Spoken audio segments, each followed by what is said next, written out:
നമ്മളിനി ഇന്ത്യ ക്യാമ്പിലേക്ക് പോകുകയാണെങ്കിൽ പ്രധാനമന്ത്രി നരേന്ദ്രമോദി തന്നെയാണ് അവിടേക്ക് എത്തുന്നത്. ഞായറാഴ്ച കേരളത്തിലെത്തുന്ന മോദി 2 ഘട്ടങ്ങളിലായാണ് ആകെ ഈ തെരഞ്ഞെടുപ്പ് പ്രചാരണ പരിപാടിയിൽ പങ്കെടുക്കുക. 29 തൃശ്ശൂരിലും പാലക്കാടുമാണ് പരിപാടികൾ എന്നാണ് അറിയുന്നത്.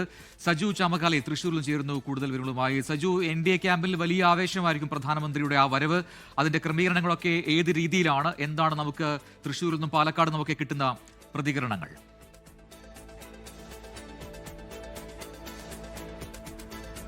പ്രജിൻ, വലിയ ആവേശത്തിലാണ് ഇപ്പോൾ BJP ക്യാമ്പ്, പ്രത്യേകിച്ച് NDA ക്യാമ്പ്. സ്വാഭാവികമായിട്ടും പ്രധാനമന്ത്രി തെരഞ്ഞെടുപ്പ് പ്രഖ്യാപിച്ചതിന് ശേഷം ഇപ്പോൾ പ്രധാനമന്ത്രി ആദ്യമായിട്ടാണ് വരുന്നത്. ഇതിനു മുൻപ് കഴിഞ്ഞ മാസമായിരുന്നു പ്രധാനമന്ത്രി സംസ്ഥാനത്തേക്ക് എത്തിയത്. എന്തായാലും ഇപ്പോൾ ഈ 2 മാസങ്ങളിലായിട്ട് പ്രധാനമന്ത്രി എത്തുകയാണ്. പ്രത്യേകിച്ച് ഏപ്രിൽ മാസം, അതോടൊപ്പം തന്നെ ഈ മാസവും പ്രധാനമന്ത്രി എത്തുകയാണ്. വലിയ പരിപാടികളാണ് ഇപ്പോൾ BJP പ്ലാൻ ചെയ്തിരിക്കുന്നത്.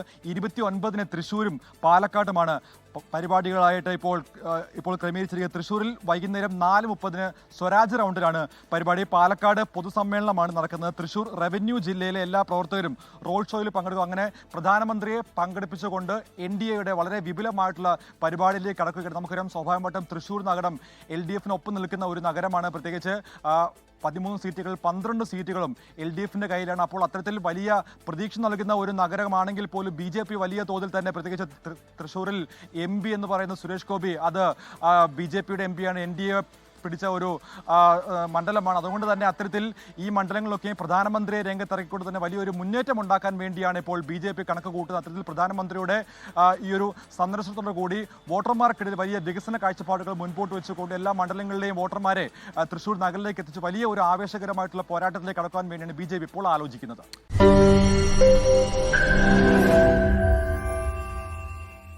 ലോകത്തെവിടെയായാലും ഏത് സമയത്തും 24 വാർത്തകളും ഓഗ്മെന്റഡ് റിയാലിറ്റി പാക്കേജുകളും എക്സ്പ്ലെയിനറുകളും വിശദമായി കാണാൻ ഞങ്ങളുടെ YouTube ചാനൽ നിങ്ങൾക്ക് സബ്സ്ക്രൈബ് ചെയ്യാം.